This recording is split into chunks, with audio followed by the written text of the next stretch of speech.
morning, folks. Hope y'all doing okay today. Thanks for tuning in to another Cruise with Smooth. If you like my take on things I've been talking about, feel free to give me a like, share, comment, subscribe, or hit the notification bell, dear. If you'd like to know my opinion on something that I haven't hit on yet, feel free to leave it in the comments below. And even if it's something that I got to research, I'd be more than happy to look something up for a little bit and think about it and post about it. Alright. So, I've been thinking about something for a few weeks, and I think I've finally got just enough of what I want to, just enough of my thoughts kind of put together where I can make it make some sense. There's a quote attributed to John Adams that the Constitution is made for a religious and moral people, and that it is wholly inadequate for anyone else.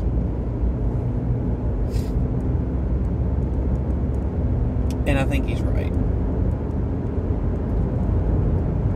Here's what I mean by that. If you take someone that doesn't want to typically break the rules, whether that's someone is a Christian or not, but just someone who believes that there are consequences for breaking the rules, and give them constitutional liberties where you have a constitution that has carved out certain areas of authority that the government doesn't get to touch. That person's gonna typically live within the framework of the Constitution, live within the framework of the rules and laws around them, and not cause any amount of problem.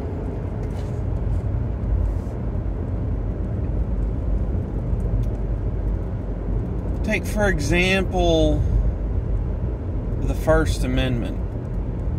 The First Amendment protects you from the government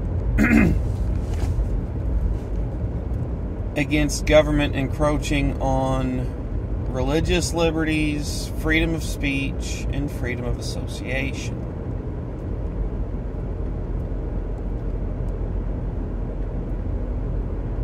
A religious and moral person will look at that and realize that just because I have the liberty to say things doesn't mean they should be said.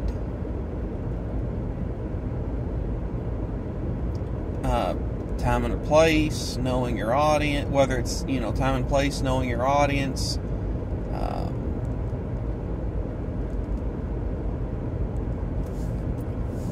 not necessarily, and I'm not necessarily talking self-censorship as far as offensive, but, there are very few times where I speak with the intention of offending somebody.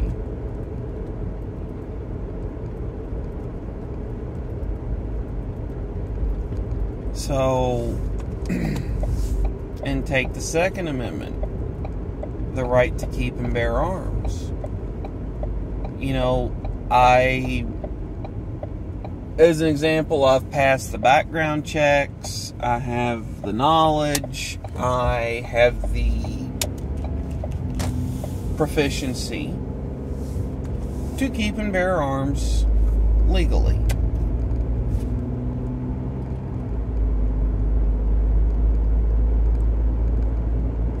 I've never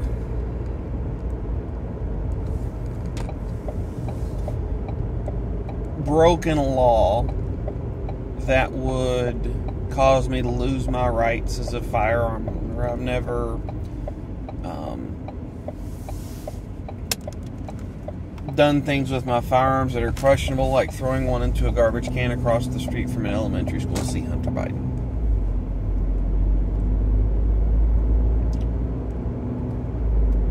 I play by the rules for gun owners and for concealed carry deadly weapon permit holders in my state.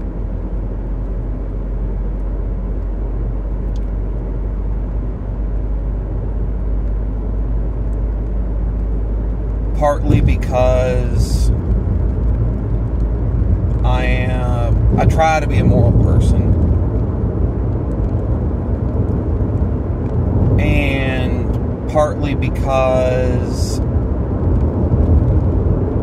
I understand what my spiritual beliefs have to say about taking another human life or being an accessory to that. So, I do play it rather safe when it comes to stuff like that.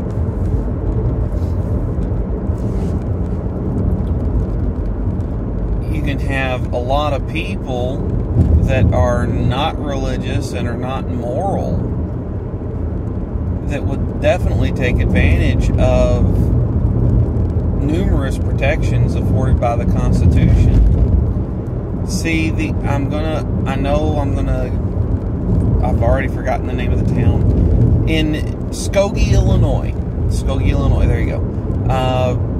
It was a place with high Jewish population, and actually a lot of Holocaust survivors and Nazis protested in Skokie, Illinois, knowing that they were constitutionally protected.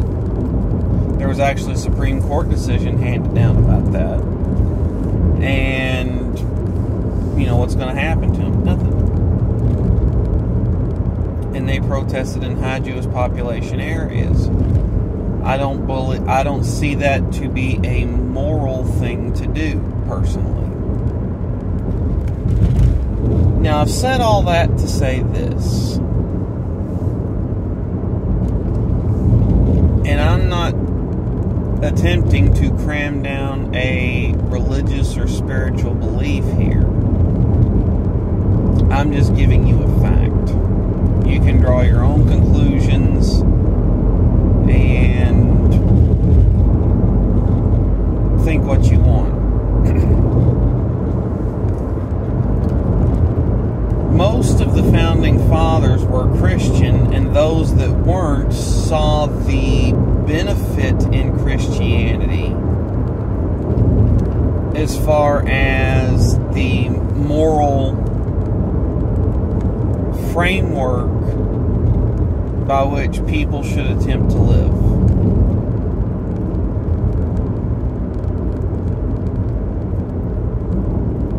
Church attendance has been falling steadily for decades nationwide. So, is it looking at what John Adams said about the Constitution and looking at church attendance nationwide, is it a surprise that we do see some of the issues that we have given our Constitution? John Adams himself said it was wholly inadequate for anyone else. Now, I'm not advocating for a rethink of the Constitution. I think that would cause more problems. Oh, dear. Please stay over there. Thank you. I think that would cause way more problems than it would fix. But food for thought. Anyway, let me know what you think in the comments below. Is the right answer more people in church attendance, more people in church attendance just learning morals that the Constitution was learned to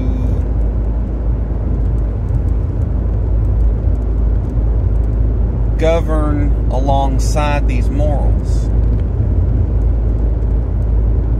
I don't think it'd be a bad place to start. Anyway, I'm off. Catch y'all next time. Thanks for tuning in to A Cruise with Smooth. Have a good day.